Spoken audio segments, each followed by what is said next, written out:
Hallelujah. आज का हमारा जो विषय है आत्मिक अंधापन, आत्मिक अंधापन, स्पिरिचुअल ब्लाइंडनेस। बहुत सारे लोग इस दुनिया में आत्मिक रीति से अंधे हैं। लोग अच्छी आंखें देख के, हो सकता है ऐश्वर्या राय के समान लोगों की आंखें हो सकता है नीली पीली काली जो भी है आंखें हो लोगों की, लेकिन आंखें रहते भी लोग अंधे हो सकते हैं। कैसे जी पास्टर जी, आप कैसे कह रहे हैं कि लोग अंधे हो सकते हैं? जी, आत्मिक रीति से वो अंधे हो सकते हैं। पाप में वो जी सकते हैं, अपराध में वो जी सकते हैं, गंदगी में वो जी सकते हैं, झूठ में, छल में, प्रेम में, लुचपन में, व्यभिचार में, गंदे कामों में, नशा में, मर्डर में वो जी सकते हैं, जबकि उनकी आंखें अच्छी हो सकती है। हालेलुया। आंखें रखते हुए भी अगर आदमी आत्मिक रीति से अंधा है तो ये अंधापन सब अंधापन से कहीं ज्यादा खतरनाक है। Hallelujah, hallelujah. अगर आंखें रहते हुए ही आदमी नरक में जाए तो इससे बड़ा विडंबना कुछ भी नहीं है। आपके पैर हाथ शरीर के अंग अच्छे रहते हुए भी आप नरक में जाए तो इससे बड़ा दुखदाई आपके जीवन में कोई समय नहीं होगा। इससे बड़ी विडंबना आपके लाइफ में कुछ नहीं होगी। आज लोग सब कुछ होते हुए बोले मुझे क्या यीशु की जरूरत है, बोलते मुझे परमेश्वर की क्या जरूरत है, मुझे प्रभु की क्या जरूरत है, मेरे आंख सही है, मेरा हाथ सही है, मेरा पाँव सही है, मेरे अंग सही है, मेरा बिजनेस सही है, मेरा जॉब सही है। लेकिन सुनो, सब कुछ सही होने के बाद बिना यीशु के आप नरक में जरूर जाओगे। हालेलुया। क्योंकि यीशु ही आपके पापों का क्षमा देने वाला है, वास्तव में आपके पापों को हरने वाला अगर इस दुनिया में कोई है तो वो है प्रभु यीशु मसीह। क्योंकि किसी ने किसी के पाप के अपराध के लिए अपनी जान नहीं दी, किसी को बचाने के लिए अपनी जान नहीं दी। केवल प्रभु यीशु है जो आपको बचाने के लिए, आपके जीवन को छुड़ाने के लिए, आपको रोगों से, आपको पापों से, आपको अपराधों से, आपको गंदगी से निकालने के लिए अपनी जान दी है। वो है प्रभु यीशु मसीह। हालेलुया। अगर आपको कोई प्रॉब्लम नहीं है फिर भी आप प्रभु के पीछे चल रहे हो तो गारंटी है कि इस दुनिया में तो आशीष पाओगे ही पाओगे, आप स्वर्ग के राज्य के वारिस भी हो जाओगे। Hallelujah, hallelujah. स्वर्ग के राज्य के वारिस हो जाएंगे। शरीर का अंधापन एक बार चल जाएगा। मैं आपको बता रहा हूँ, शरीर में कोई अंधा है, शरीर में कोई लूड़ा है, शरीर में कोई लंगड़ा है, कोई कोई कोई हाथ से प्रॉब्लम है, कोई शरीर से प्रॉब्लम है, लेकिन अगर वो विश्वास करता है तो भी वो अंधा होने के बावजूद भी स्वर्ग के राज्य में प्रवेश कर जाएगा। हालेलुया। मेरी बात आप समझ रहे हैं कि नहीं समझ रहे हैं? कुछ लोगों को तो लगता है ऊपर से उड़कर जा रहा है। हालेलुया। आपके शरीर का एक अंग नहीं है, आपका हाथ कट चुका है, लेकिन आप पक्का विश्वासी है, आप प्रभु के ऊपर विश्वास करते हैं, आपका हाथ न होने के बावजूद भी आप स्वर्ग के राज्य में प्रवेश कर जाओगे। और जिसका हाथ सही सलामत है, अगर वो विश्वास में नहीं है, वो पाप में, अपराध में, गंदगी में जी रहा है, पक्का 100% लिख कर ले लो, वो नरक में ही पाया जाएगा। नीक है जो पास्टर है, जब वो पैदा हुए, जब वो पढ़ने लगे, उनका हाथ भी नहीं दोनों, पैर भी दोनों नहीं, यहाँ से पैर नहीं है और ये हाथ भी नहीं है, मतलब इतना ही बॉडी है उस व्यक्ति का। वो बड़ा हुआ, एक विश्वासी परिवार में पैदा हुआ, वो कहने लगा प्रभु मेरे हाथ नहीं है, मेरे पैर नहीं है, अगर हाथ होते तो मैं आपकी महिमा करता, पैर होते आपका सुसमाचार सुनाने जाता, मेरे हाथ भी नहीं है, पैर भी नहीं है, मैं क्या करूं? मेरे हाथ पैदा कर दो, मेरे पैर पैदा कर दो, मैं आपकी महिमा करूंगा, गवाही दूंगा, सबको बताऊंगा, यहाँ जाऊंगा, वहां जाऊंगा, ये करूंगा, वो करूंगा। परमेश्वर ने कहा नहीं, सुन, इस दुनिया में मैंने बहुत सारे लोगों को हाथ भी दिए हैं, पैर भी दिए हैं, आंखें भी दी हैं, सही सलामत रखा है, पर मेरी महिमा नहीं करते हैं। वो कहते हैं मुझे क्या जरूरत है, मेरे पास तो सब कुछ है, लेकिन जैसा भी तू है निक, मैं तुझे वैसे ही इस्तेमाल करूंगा और दुनिया जानेगी कि कोई परमेश्वर है। Hallelujah, hallelujah. बोले सो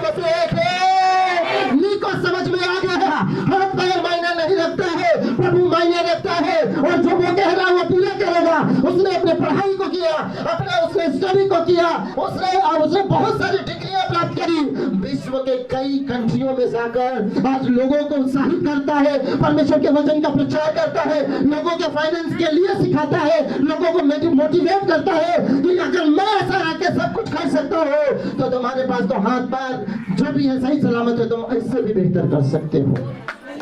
हालेलुया, हालेलुया। आज वो पास्टर नीक दुनिया के लिए एक वंडर बन गया है।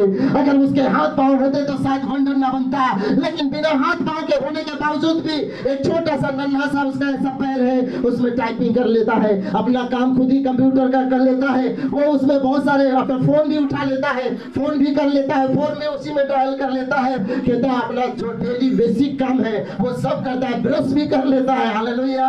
उसके पास वैसे ब्रश है जो कि वो उसमें लगे रहते हैं, फिट रहते हैं, अपना कर लेता है। हालेलुया। उसके पास अपनी एक गाड़ी है, अलग ही गाड़ी है, उस पर बैठ कर अपना घूमता फिरता रहता है, जो उसके बॉडी से कंट्रोल होती है।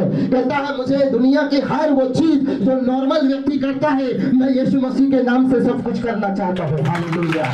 गाड़ी चला लेता है, सीढ़ी कर लेता है, प्रचार कर लेता है, फोन उठा लेता है। ओ हालेलुया। बोले यीशु मसीह जय। शरीर का दिया आंख है, लेकिन जिसकी आंख ही बेकार हो तो उसका पूरा शरीर अंधकार में है। हालेलुया। ये बंद कर देंगे सारा सही वाला। शरीर का दिया आंख है, अगर जिसका आंख ही अशुद्ध हो, आंख होते हुए भी अगर ये आंख गंदी हो, ये लड़कियों को देख के गलत बात सोचती हो, ये लोगों के लालच में हो, ये पाप में हो, ये अपराध में हो, ये व्यभिचार में हो, ये मर्डर में हो, ये आंखें गलत करती हो। कहता है शरीर का दिया आंख है, ये आंख होते हुए भी अगर ये गंदी है तो उसका शरीर पूरा अंधियार से भरा हुआ है, अंधकार में है। Hallelujah, hallelujah. यीशु ने कहा शरीर का लूका सुसमाचार कोई अगर खोलना चाहता है तो जल्दी से मेरे साथ पढ़ेंगे। लूका सुसमाचार उसका 11वां अध्याय और 34, 35, 36 पद पढ़ देंगे ऊंची आवाज में। 11 का 34 से 36 पद या प्रभु की दासी ऊंची आवाज में पढ़ देंगी। तेरे शरीर का दिया तेरी आंख है। तेरे शरीर का दिया, यीशु मसीह ने कहा तेरे शरीर का दिया, बोलिए मेरे शरीर का दिया आंख है। मतलब इस शरीर को उजियाला कौन करता है? कौन करता है? इस आंखों से ही आप गलत करते हो, इस आंखों से ही सही देख सकते हो, इस आंखों से ही आप गलत रास्ते पर जा सकते हो। लेकिन यही शरीर का दिया जो है, ये आंख है, ये पूरे शरीर को संचालित करती है। हालेलुया। अगर ये आंख ही गलत होती है तो आपका पूरा शरीर दूषित हो सकता है। इसी के कारण आपके शरीर पर दाग लग सकते हैं, इसी के कारण आपके शरीर पर लांछन लगाए जा सकते हैं कि उसकी नजरें खराब है, उसकी आंख टेढ़ी है, उसकी आंख में प्रॉब्लम है, वो लोगों को गलत तरीके से देखता है, वो लोगों को लालच में देखता है, वो लोगों को बर्बादी करने के लिए देखता है, उसकी आंखों में प्रॉब्लम है। अगर ऐसा है तो ये आंख रहते हुए भी ये शरीर दूषित हो जाता है। पढ़ेंगे। इसलिए जब तेरी आंख निर्मल है, हाँ। तेरा सारा शरीर भी उजियाला। अगर तेरी आंख निर्मल है, साफ है, शुद्ध है, पवित्र है, तो तेरा पूरा पवित्र शरीर भी उजियाला में होगा, पवित्र होगा, निर्मल होगा। हालेलुया। परंतु जब वह बुरी है तो तेरा सारा शरीर भी अंधेरा है। ओ जीसस, अगर ये आंख ही बुरी है, आंख रहते हुए अगर ये बुरी है तो तेरा पूरा शरीर अंधेरा में है। हालेलुया। ये आंखों की अभिलाषा, ये आंखों की अभिलाषा लोगों की जिंदगियों को बर्बाद कर देती है। बाइबल बताती है अगर ये आंख ही इसमें गड़बड़ी हो, पाप हो, अपराध हो, दुष्टता हो तो पूरा शरीर आपका कैसा हो जाता है? अंधकार में हो जाता है। आज हमारा जो सब्जेक्ट है वो ये है कि आत्मिक अंधापन। शरीर का दिया आंख है, लेकिन आंख रहते हुए भी अगर कोई व्यक्ति गलत है तो ये जान लीजिए कि वो उसका पूरा शरीर अंधकार में भरा हुआ है। यीशु मसीह ने कहा लोग तो ऐसे हैं, आंखें रहते हुए भी उनको दिखाई देता नहीं है, आंखें रहते हुए भी वो देख नहीं पाते हैं जो परमेश्वर दिखाना चाहता है। हालेलुया। बोले यीशु मसीह के, बोले यीशु मसीह के। ये आंखें रहते हुए भी लोग जो परमेश्वर दिखाना चाहता है, परमेश्वर क्या दिखाना चाहता है? विश्वासियों को दिखाना चाहता है। इन आंखों से चंगाई नहीं दिखाई दे रही है, लेकिन परमेश्वर की आंखों से चंगाई दिख रही है। हालेलुया। इन आंखों से बेटा नहीं दिखाई दे रहा है, परमेश्वर के आंखों से घर में बेटा को देख लो। हालेलुया। इन आंखों से आपको आशीष नहीं दिखाई दे रही है, लेकिन परमेश्वर के आंखों से तुम उस आशीष को देख लो। इन आंखों से आपका कैरियर खराब दिखाई दे रहा है, परमेश्वर के आंखों से अपने कैरियर को बढ़ता हुआ देख लो। ये आंखें शायद वो बात ना समझ पाए, ये आंखें शायद उन चीजों को ग्रहण ना कर पाए, शायद ये आंखें परमेश्वर की बड़ी बातों को ना समझ पाए, लेकिन आत्मिक आंखें आपको सब कुछ समझा देंगी। परमेश्वर की आंखें आपके जीवन में आकर सब कुछ समझा देंगे। हालेलुया। कहते हैं ये तो अंधा हो गया, इसको कुछ सूझता नहीं, मतलब आंखों से अंधा नहीं हुआ है, पर उसकी आत्मिक आंखें अर्थात मन अंधा हो चुका है।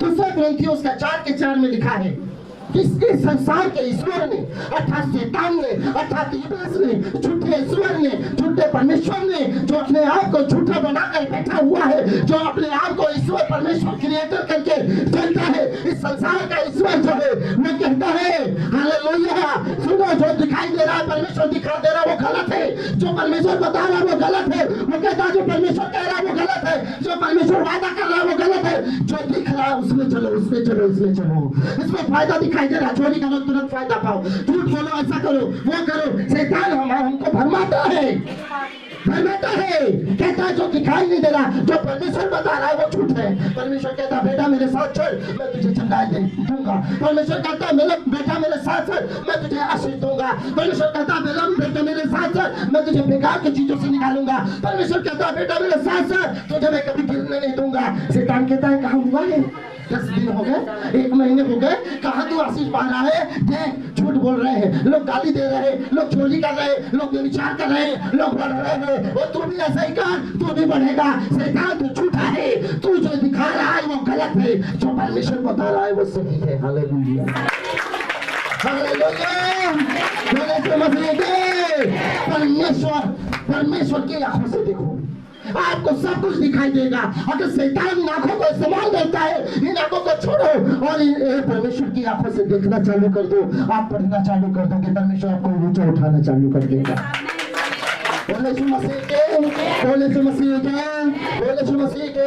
एक घटना हुई थी, दूसरे राजा की पुस्तक में घटना हुई थी। यहाँ पर एक घटना ये हुई थी कि एक राजा अपनी सेना को भेजकर बोलता है एक भविष्यवक्ता जिसका नाम है एलिसा, उसको कहता पकड़ कर लाओ। सारी सेना भेज दिया और भेजकर, वो दोतान में रहता था परमेश्वर का जन, सारी सेना भेजकर, एक बड़ी सेना भेजकर बोला उसको पकड़ कर ले आओ। और उसका सेवक गेहजी जो सुबह भोर को उठा, 6 अध्याय दूसरा राजा 6 अध्याय 15 पद मैं पढ़ रहा हूँ, भोर को परमेश्वर के भक्त का टहलुआ उठा और निकल कर क्या देखता है कि घोड़ों और रथों समेत एक दल नगर को घेरे पड़ा है। तब उसके सेवक ने उससे कहा, हाय मेरे स्वामी, हम क्या करें? यहाँ पर एक राजा अपने आराम का राजा अपने कोठरी में कुछ बातें करता है। आराम का राजा अपनी कोठरी में कुछ बातें करता है, और बातें करते समय जानते हैं क्या होता है, वो प्लानिंग बनाता है, इजराइल पर अटैक करेंगे, उसको लूट लेंगे, उसको बर्बाद कर देंगे। और जैसे वो प्लानिंग बताता है वैसे ही इजराइल में वो खबर फैल जाती है कि ऐसे ऐसे वहां पर प्लानिंग बनाई जा रही है। तो आराम का राजा सोचने लगा, हम अपनी कोठरी में बैठकर इन 4 लोगों के साथ प्लानिंग बनाते हैं और वो इजराइल में कैसे लीक हो जाती है। हालेलुया। इजराइल के लोग कैसे जान लेते हैं, इजराइल का राजा कैसे जान लेता है कि आराम का राजा ये करने जा रहा है, बहुत क्रोधित हो गया, फिर हमारे बीच में कोई स्पाई है, हमारे बीच में कोई भेदिया है, हमारे बीच में जो खबर यहाँ से वहां पहुंचाता है यहाँ पर काम कर रहा है। राजा का एक जो है बहुत करीबी व्यक्ति ने कहा, राजा ऐसा नहीं है, राजा जैसा तू सोच रहा है वैसा नहीं है। यहाँ पर ये बात है, जानते हो क्या हुआ है? यहाँ पर ये हुआ है कि इजराइल में एक व्यक्ति है जिसका नाम एलिसा है। राजा जो सोच रहा है अपने सैन कक्ष में एलिसा को परमेश्वर बता देता है कि राजा क्या सोच रहा है। राजा ने कहा ऐसा काम करो, जाओ उसको पकड़ कर ले आओ, वो सारा गड़बड़ कर रहा है, उसी को पकड़ कर ले आओ। तो उसने घोड़े, रथ, हाथी, सैनिक सबको भेज दिया। Hallelujah, hallelujah. और सारे उस नगर को जाकर सब घेर लिए, बोले पकड़ लेंगे, यहीं पे रहता है एलिसा। और एलिसा का जो नौकर था उसका नाम गेहजी था। वो सुबह उठा और देखा ये क्या हुआ, हम तो पूरे चारों तरफ से घिरे हुए हैं, हमारा पूरा नगर तो घोड़े हाथी रथों से ऊँटों से घिरे हुए हैं, हम क्या करें? हम यहाँ से जा रहे हैं, हम क्या करें? एलिसा ने कहा परेशान मत हो भाई, हालेलुया। एलिसा ने कहा परेशान मत हो। परमेश्वर से प्रार्थना किया, परमेश्वर मेरे सेवक की आंखें खोल दे। गेहजी की आंखें बंद नहीं थी, ध्यान से सुनने, गेहजी की आंखें बंद है। वो अपनी आंखों से देख रहा था, घोड़े रथ हाथी सैनिक सबको देख रहा था और वो डर रहा था, लेकिन परमेश्वर का नबी एलिसा नहीं डर रहा था। और वो कह रहा है स्वामी हम तो नाश हो जाएंगे, हाय क्या हुआ, क्या होने वाला है? एलिसा कहता है परमेश्वर इसकी आंखें खोल दे। हालेलुया। एलिसा क्या है, आपका दिमाग ठीक है? मेरी आंखें हैं कि नहीं है? मैं ये सब देख रहा हूँ कि नहीं देख रहा हूँ? क्या मैं घोड़े नहीं दिखाई दे रहे हैं? क्या आपको हाथी नहीं दिखाई दे रहे हैं? क्या आपको रथ नहीं दिखाई दे रहे हैं? आप कह रहे हो उसकी आंखें खोल दो, क्या बात है? ऐसे नहीं पूछा, क्योंकि उसको पता था कि मेरा स्वामी परमेश्वर का अभिषिक्त जन है, मेरा स्वामी जो बोल रहा है उसमें पागल है। और एलिसा ने कहा परमेश्वर इसकी आत्मिक आंखें खोल दे। और जैसे ही आत्मिक आंखें खोली, इसीलिए मेरा स्वामी डर नहीं रहा था। मेरी आंखों में दिखाई क्यों नहीं दे रहा था? क्योंकि तुम्हारी ये शरीर की आंखें परमेश्वर की बातें नहीं देख पाती है।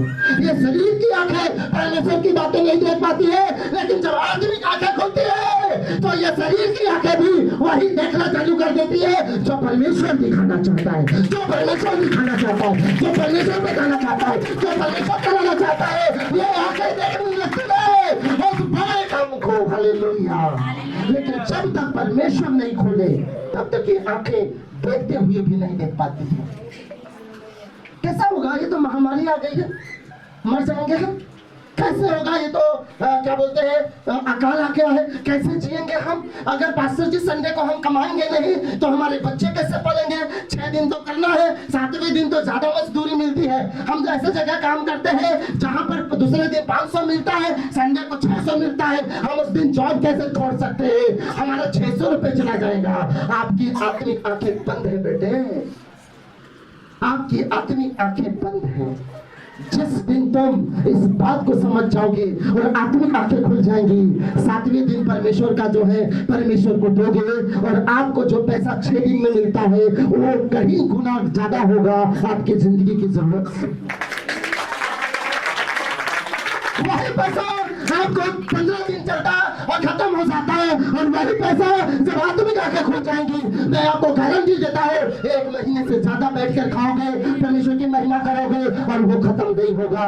आपके रुपए, आपके बटुए के रुपए खत्म नहीं होंगे और आपके कुप्पी का तेल खत्म नहीं होगा, आपका आटा खत्म नहीं होगा। जब तक अकाल खत्म नहीं हुआ तब तक विधवा के घर का आटा और कुप्पी का तेल खत्म नहीं हुआ। आत्मिक आंखें खुल जाए ना और आप प्रसन्न हो जाओगे। लोगों की आत्मिक आंखें नहीं खुलती है इसलिए वो घबराते हैं, लोगों की आत्मिक आंखें नहीं खुलती है इसलिए वो डरते हैं, लोगों की आत्मिक आंखें बंद है इसलिए वो संसार की बातें देखते हैं और घबरा जाते हैं। क्या हो रहा है? क्या होगा? क्या होगा? क्या होगा? क्या होगा? क्या होगा? कुछ नहीं होगा। परमेश्वर आपकी आत्मिक आंखों को खोलेगा। घोड़े रथ हाथी को देखोगे, ब्लेसिंग को देखोगे, सुरक्षा को देखोगे, उपाय को देखोगे, जॉब को देखोगे, बिजनेस को देखोगे, हेल्थ को देखोगे, क्योंकि आपकी आत्मिक आंखें खुल जाएंगी, सब कुछ दिखाई देने लगेगा। हालेलुया! पास्टर जी नहीं दिखाई दे रहा है। प्रार्थना करो और प्रार्थना कराओ कि तुम्हारी आत्मिक आंखें खुल जाए। हालेलुया! कई बार जब भविष्यवाणियां कर दी जाती हैं असंभव लगता है, असंभव लगता है। ये डॉक्टर ने कर दिया बेटा संतान नहीं होगा, डॉक्टर ने कह दिया संतान नहीं होगा, तांत्रिक ने कह दिया संतान नहीं होगा, ये पास्टर जी आपने बोल दिया, मुझे भविष्यवाणी कर दिया मुझे संतान मिलेगा। ऐसे कैसे हो सकता है? ऐसा ही होगा क्योंकि परमेश्वर ने अपने जन की आत्मिक आंखों से देख लिया है कि उसको संतान होगा, इसको बच्चा होगा।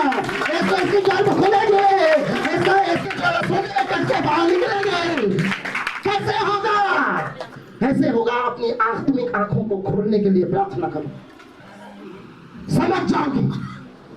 जब भगवान बोलता है, भविष्यवाणियां करती है, जब भविष्य के डिक्लेरेशन होते हैं, लोग जो अविश्वासी है, जिनके आंखें आज भी बंद है, वो विश्वास नहीं करते हैं, बोलते बस बोल देते हैं, बोल नहीं देते हैं। वो जो बोला जा रहा है आत्मिक जगत में दिखाई दे रहा है, आत्मिक जगत में दिखाई दे रहा है। ये कोई तुक्का नहीं है कि लग गया तो ठीक है और नहीं लगा तो है ना, तो तुक्का नहीं है। लोगों कंचे खेलते हैं गांव में, अगर लग गया ऐसा करके, हम भी बहुत खेलते थे गांव में, बहुत ज्यादा। पता नहीं था मुझे कि यहाँ प्रभु सेवक बनाएगा, हम भी बहुत खेलते थे। एक बार तो मेरी पिटाई भी जम के हो गई थी खेलने के चक्कर में। हालेलुया, स्कूल का टाइम हो गया और मैं स्कूल ही नहीं गया, और मुझे पता भी नहीं था कितना हो गया। जब मैं आ रहा था तो मेरे पापा ने पकड़ लिया, बोले टाइम हो गया स्कूल का, तो मेरी पिटाई भी हो गई और स्कूल भी छोड़ के आए। उस दिन के बाद मैंने अपना पढ़ाई, अपना स्कूल का भी नहीं छोड़ा।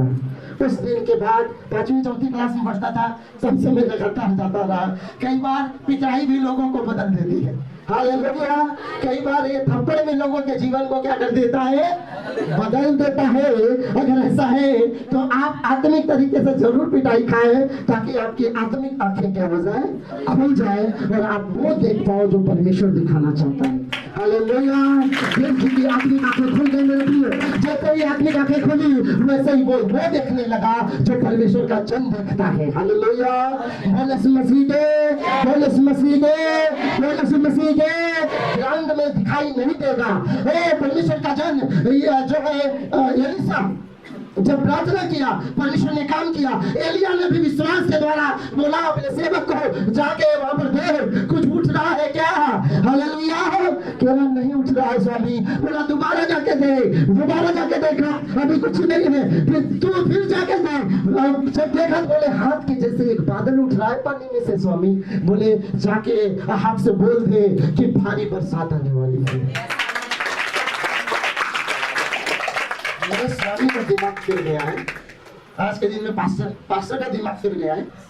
3 साल बारिश नहीं हुई, अब आप बारिश हो गई क्या बात करते हैं। छोटा सा ये बादल जैसे दिखाई दे रहा है, इतना बड़ा नन्ना, करे भारी बारिश आ रही है।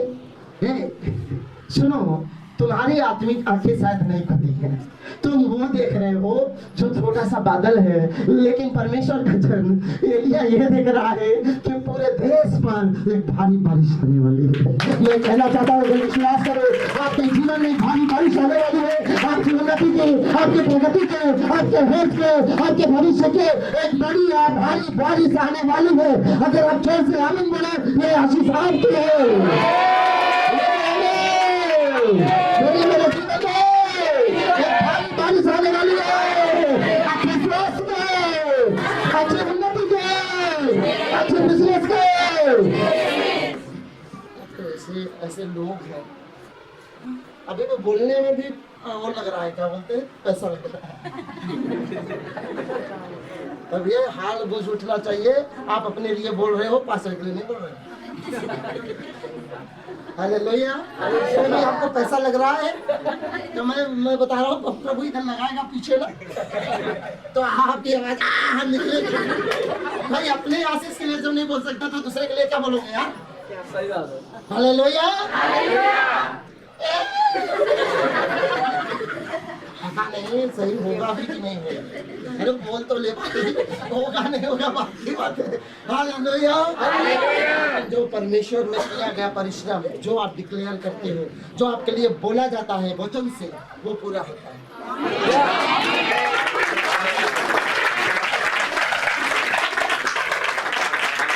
हमारी बारिश आने वाली है, तैयार हो। हालेलुया, तैयार हो। मेरे जीवन में आशीषों की बड़ी भारी बारिश आने वाली है। स्वास्थ्य की बड़ी बारिश आने वाली है। फाइनेंस की बड़ी बारिश आने वाली है। ब्लेसिंग की बड़ी भारी बारिश आने वाली है। परिवार में आशीषों की बड़ी भारी बारिश आने वाली है। शांति के, आनंद के भारी बारिश आने वाली है। मैं तैयार हूँ, मैं तैयार हूँ, मैं तैयार हूँ, मैं तैयार हूँ। जो मसीह के नाम से, आमीन।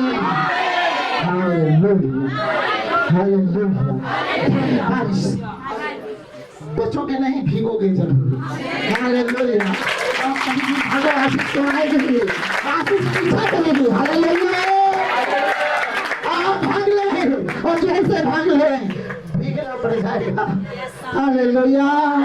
अगर आप उसके आशीषों में आ गए हो, बादल के नीचे आ गए हो, तो बारिश में भीगना पड़ेगा, आशीष के बारिश में भीगना पड़ेगा। हालेलुया। ये आशीष मेरी है, मेरी है, इसके नाम से ये आशीष मेरी है। हालेलुया। Praise the Lord. जब डिक्लेयर कराया जाता है, पूरी दम लगाकर डिक्लेयर करो, क्योंकि वो आपकी है, वो आपकी आशीष है। हालेलुया। तो इस प्रकार से जिंदगियों को हम देखते हैं कि एलिशा किस प्रकार प्रार्थना किया और गेहजी की आत्मिक आंखें खुल गई। हालेलुया। यीशु मसीह लूका की सुसमाचार 4 अध्याय और 18 पद में कहते हैं, मैं इसीलिए आया कि लोगों की आंखें खुल जाएं। मैं इसलिए आया कि लोगों की आंखें क्या हो जाए, खुल जाए। हालेलुया। लोगों की आंखें परमेश्वर चाहता है खुल जानी चाहिए। परमेश्वर चाहता है आपकी आत्मिक आंखें खुल जानी चाहिए और आप वे देखो, वो बड़ी चीजें देखो, वो बड़ी बातें देखो, वो बड़े जॉब को देखो, वो बड़े बिजनेस को देखो, वो बड़ी ऑफिस को देखो, ब्रेक थ्रू को देखो, जो आप आज तक नहीं देख पाए हो। हालेलुया। देखो, यीशु मसीह आपकी आंखें खोलने आया है। हालेलुया। बोले यीशु मसीह के। वो मेरी दादी को एक दिन एक हमारे गांव की एक औरत थी, करे भाई यीशु मसीह को मानने लगे। बोले हाँ। बोले मर जाओगे 6 महीने में। बोले क्यों? बोले यीशु मसीह वाले मर जाते हैं। अच्छा। मेरी दादी नेता थी, वो आके घर में हड़कम मचा दिया मेरे पापा को, सबको। अरे 6 महीने में मर जाओगे और तुम यीशु को मान रहे हो? तो मैं गया, मैंने कहा दादी हुआ क्या, तुझे बता दे। कह रहे वो ना कह रही थी कि 6 महीने में मर जाओगे। मैंने कहा जाके बता देना, कहीं 6 महीने में तू ना मर जाए, हम तो जिंदा रहेंगे। हालेलुया। हालेलुया। हालेलुया। हालांकि ये गलत बात है कि ऐसा बोलना नहीं चाहिए, लेकिन वो 6 महीने के अंदर में मर गई थी। ये श्राप नहीं था, ये उसका बोला हुआ कमाया हुआ पाप था। हालेलुया। कि वो सबको, प्रभु के सब लोगों को ब्लेम कर रही है कि मर जाएंगे। अरे तू अपनी फिगर कर। कह रहे तेरा फाइनेंस बेकार हो जाएगा, तेरे पति बेकार हो जाएंगे, तेरी पत्नी बेकार हो जाएगी, तेरे बच्चे बेकार हो जाएंगे, और देख सुने ऐसा जाएगा, ये हो जाएंगे, तेरे रिश्तेदार छोड़ देंगे, तेरे परिवार छोड़ देंगे। बोले अपनी चिंता कर ले, कहीं तेरे रिश्तेदार, तेरे परिवार, तेरे पैसे रुपए ना कम हो जाए, मेरे तो बढ़ेंगे। हालेलुया। मेरे तो बढ़ेंगे, मेरे तो आशीष बढ़ेंगे। हालेलुया। चलो प्रभु यीशु मसीह में आया, मैं आपको बताना चाहता हूँ, उस समय मेरे रिश्तेदार कहने लगे, मेरे लोग कहने लगे, अगर तुम प्रभु के साथ चलोगे, हमारा तुम्हारे साथ कोई रिश्ता नहीं है। रिश्तेदार तुम बोलने लगे, हम तुम्हारे घर नहीं आएंगे। आज वही रिश्तेदार घर आते हैं और वही लोग घर आते हैं और बिना बुलाए भी आते हैं, क्योंकि जब देखा कि प्रभु इनको ब्लेस कर रहा है, बोले जब ब्लेस कर रहा है तो हम भी पीछे चलेंगे। थोड़ा सा तो दुख उठा ले भाई, थोड़ा तो दुख उठा ले। इतना तो सही सकते हैं कि 4 बात कोई बोल रहा है सुन ले भाई। एक दिन वही लोग अगर तुम्हारे पीछे ना आए तो बताना। ना आए तो डर है लोगों को, डर है मेरा रिश्तेदार छोड़ देगा, अगर वो छोड़ देंगे, फलाना छोड़ देगा, ये छोड़ देगा, हमारा क्या होगा, हमारा तो ये होगा, कुछ नहीं होगा। भाई तो खड़ा हो जा, खड़े रहो और अड़े रहो। लाल समुंदर भी 2 भाग में होगा और यरदन नदी भी हटकर बहने वाली है। जो ठीक नहीं हुआ है वो होगा, क्योंकि परमेश्वर के पास ये सामर्थ है। ये मैं गवाह हूँ, गवाह। एक हमारे मामा थे, आते नहीं थे, करे यीशु को ग्रहण कर लिया, नहीं जाएंगे। 1 साल नहीं आया, 2 साल नहीं आया, 3 साल नहीं आया। जब परमेश्वर हमको प्रमोट करने लगा और मैं देख रहा था, हमारे भाई के घर भी प्रोग्राम था, मैंने देखा कि वो बिना बुलाए पहुंचाए हैं। समझ रहे हो? सुनो, अगर आप खड़े रहोगे ना, तो जो आपको ब्लेम कर रहा है, अगर वो आपके पीछे ना चला तो बताना मुझे। अरे वो भी इंतजार करता है, देखे तो सही इनका परमेश्वर कैसा है। वो भी देखना चाहता है कि इनका परमेश्वर कैसा है, क्या इनके फाइनेंस को ठीक कर सकता है, क्या इनके स्वास्थ्य को ठीक कर सकता है, क्या इनके परिवार को ठीक कर सकता है। वो इंतजार करता है और कहता है कुछ नहीं होगा। सुन ले संबियत और तोबिया, घर तो बनेगा ही, दीवार तो बनेगी ही, और परमेश्वर अपना काम करेगा ही, और हम मेहनत करेंगे, हम डरने वाले नहीं है। एक जब आप पढ़ेंगे इज़रा की पुस्तक, नहमिया की पुस्तक में, तो एक व्यक्ति नहमिया की पुस्तक में कहता है संबियत और तोबिया, वो कहते हैं अगर दीवार जो तू बना रहा है ना, ये दीवार पर गीदड़ चढ़ जाए तो ये दीवार टूट जाएगी, ऐसी दीवार बना रहे हैं। तो परमेश्वर के जन ने कहा कोई बात नहीं, अपना काम करते रहो, उसकी बात नहीं सुनना है। फिर बाद में कहने लगा आओ हम मैदान में बात करते हैं, तुमसे कुछ बात करना चाहते हैं। तो परमेश्वर के जन ने कहा ये खत लिखकर भेजा, जाओ उसको ये बता देना कि अभी हम भारी काम में व्यस्त हैं। आपको जला रहा है, लोग आपको जला रहे हैं, आपको परेशान कर रहे हैं, अपने आप को व्यस्त करो, अपने आप को मेहनत करो, अपने आप को अप्रूव करो, मैं परमेश्वर के साथ चल रहा हूँ और परमेश्वर मुझे बढ़ाएगा, अपने मेहनत को डबल कर दो, परमेश्वर आपको बढ़ाएगा। और संबियत और तोबिया भी आकर कहेंगे सच कुछ तो है, हमें भी चलना है, हमें भी चलना है, हमें भी चलना है परमेश्वर के साथ। तो यहाँ मेरे परिवार वाले बोल रहे, हमारे से बोल रहे हैं ना भाई, बोल रहे हैं ना, प्रभु करने का वायदा कर रहा है, मैं तुझे संभालूंगा, मैं तुझे ऊंचा उठाऊंगा, मैं तुझे ब्लेस करूंगा, मैं तुझे संतान दूंगा, मैं तुझे जॉब दूंगा। वो वायदा करता है, ये वायदा सच्चा है, प्रभु का वायदा सच्चा है। बाइबल कहती है आकाश और पृथ्वी टल जाएंगे लेकिन मेरा कहा हुआ वचन कभी नहीं टलेगा, पूरा होकर रहेगा। लेकिन किसके लिए पूरा होता है? जो खड़ा है। डरपोक आदमी का परमेश्वर नहीं है, ये जान लो। इतिहास पढ़ लेना, केवल 2000 साल हुए हैं यीशु मसीह क्यों आए और दुनिया की 60% जनसंख्या यीशु को मानती है।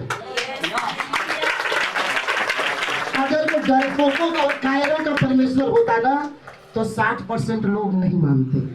वो दिलेरों का परमेश्वर है, जिन लोगों ने अपनी जान तक पर परमेश्वर के नाम से दे दी, उन दिलेरों का परमेश्वर है। तो जो खड़ा रहता है ना, जो दिलेरी में रहता है ना, परमेश्वर उसके लिए जरूर खड़ा हो जाता है और बड़े बड़े काम करता है।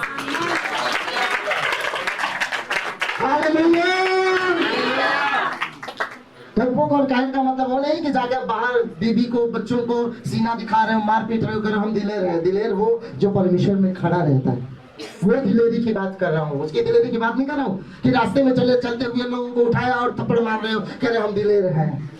एक लड़का था हमारे गांव में ऐसे ही, वो चलते लोगों को मारने लगा। एक दिन वो खुद पागल होकर भागते रहा, फिर पापा के पास आए, हमारे तो प्रेयर किए तो बस चंगा हुआ।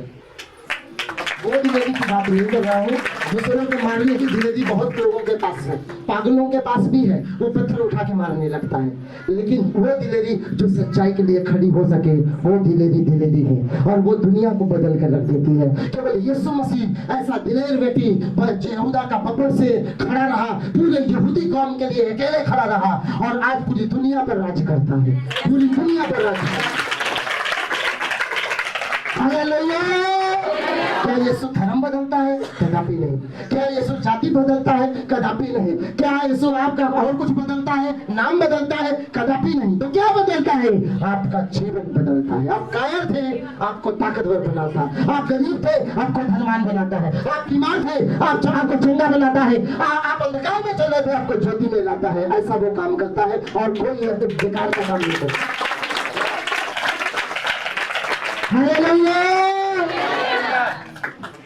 नहीं, हम जाएंगे तो जाति बदल जाएगी, बता दो यहाँ पर। धर्म बदल जाएगा, बता दो यहाँ पर किसी का बदला होता। जीवन बदला है आपका। आप पाप करते थे, आप गुटखा खाते थे, आप तंबाकू खाते थे, आप शराब पीते थे, आप भांग पीते थे, जो भी, लेकिन आप आज आजाद हो।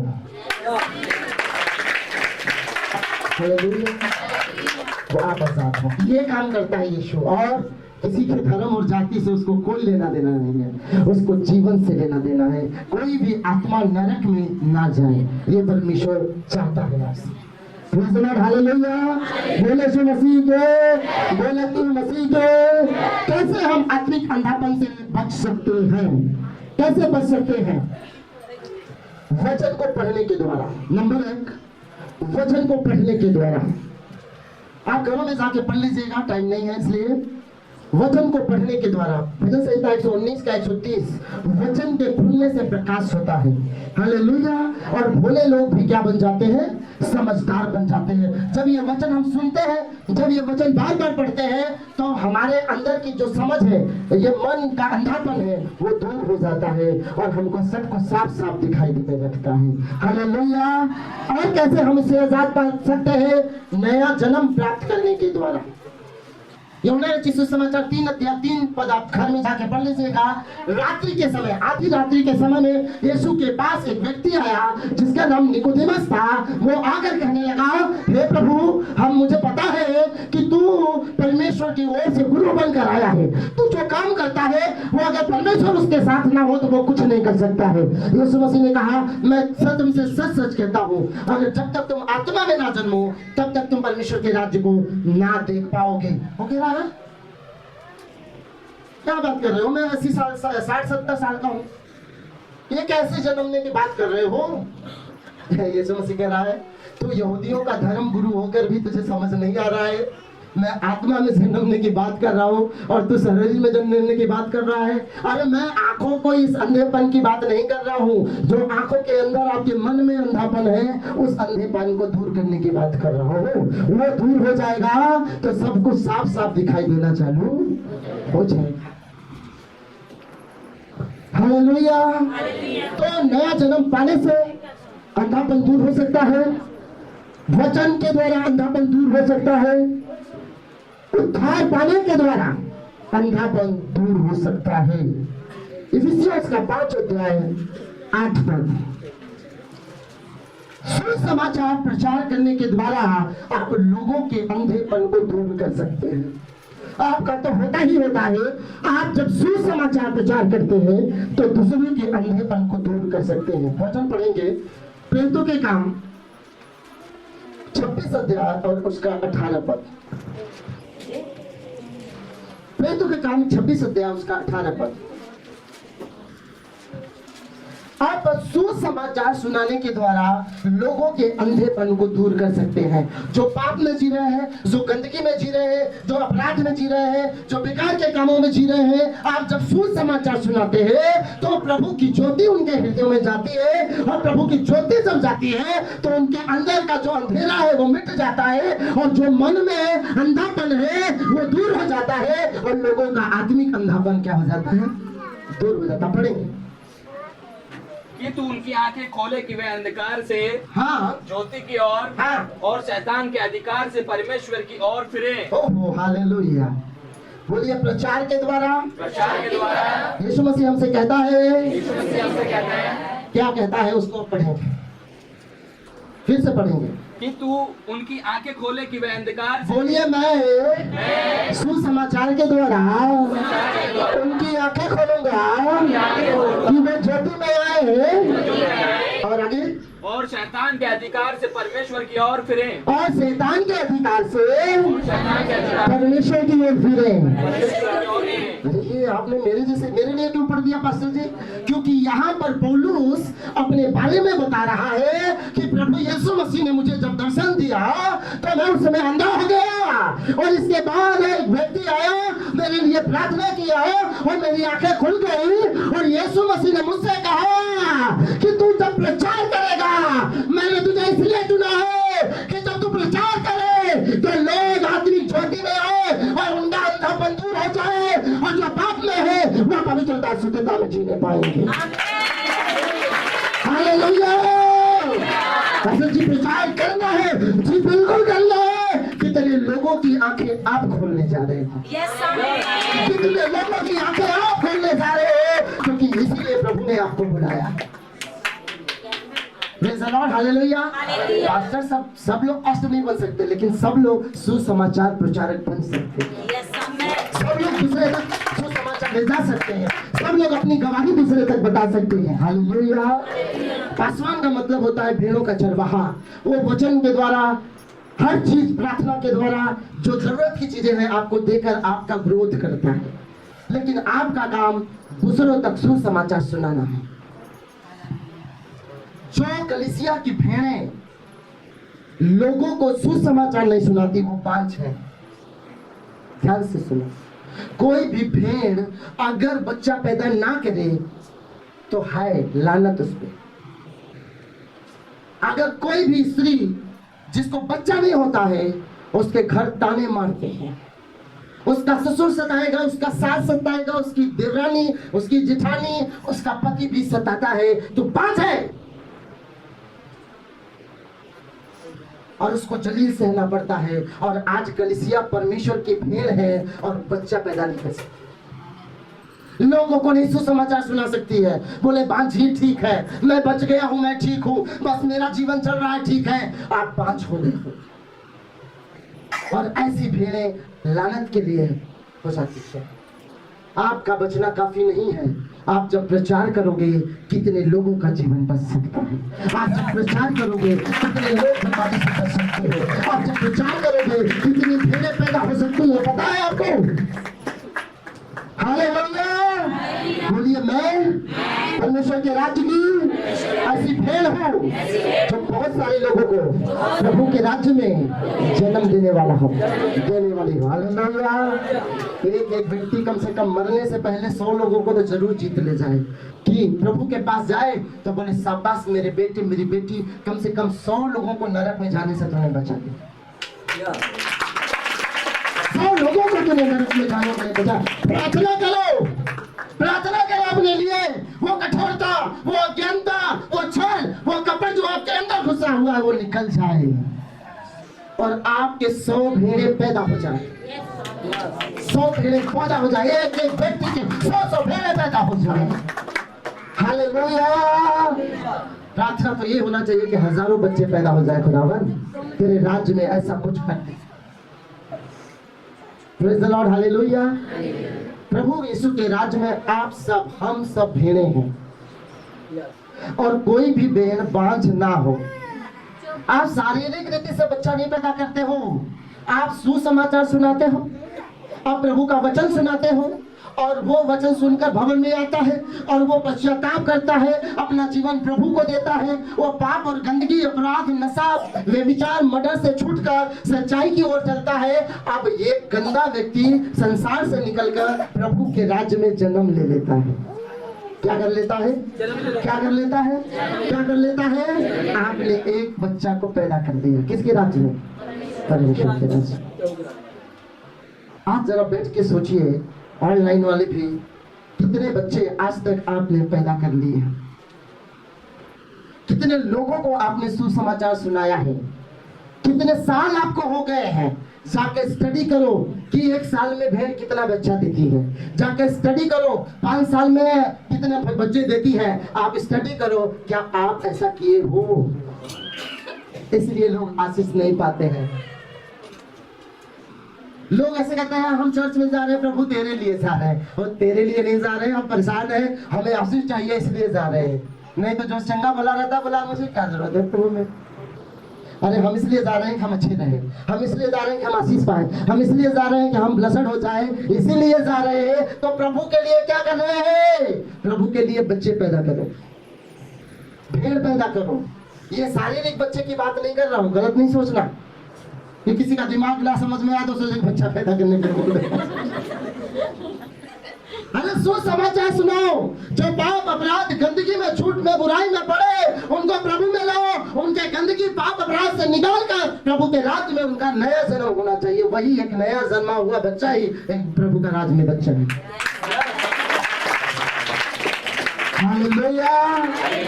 मेरा काम बनता भाड़ में जाए जनता, ये मैं बहुत बार बोलता हूँ। ये विश्वासियों की आज बात हो गई है, मैं बच जाऊँ ना, मेरा घर बच जाए ना, मुझे जॉब मिल जाए ना। पर प्रभु तुम्हारे लिए क्यों करे? तुम प्रभु के लिए करो ना, तुम प्रभु के लिए करो। ये पड़ोसी को नहीं बताऊंगा, नहीं तो ये भी बच जाएगा। अरे बच जाएगा, तेरा ही नाम लेगा। इनके कारण मैं आज सच्चाई में, नेकी में, पवित्रता में चल रहा हूँ। तुम्हारा ही नाम लेगा, तुम्हारी मदद करना चालू कर देगा। अगर ये नहीं होते तो मैं नहीं होता। हालेलुया। लोग यही बात में कहते हैं, अगर वो भाई नहीं होता तो मैं नहीं होता, क्योंकि उन्होंने मुझे बताया और मैं सच्चाई में चला और प्रभु ने आज मुझे ब्लेस कर दिया। Praise the lord, hallelujah.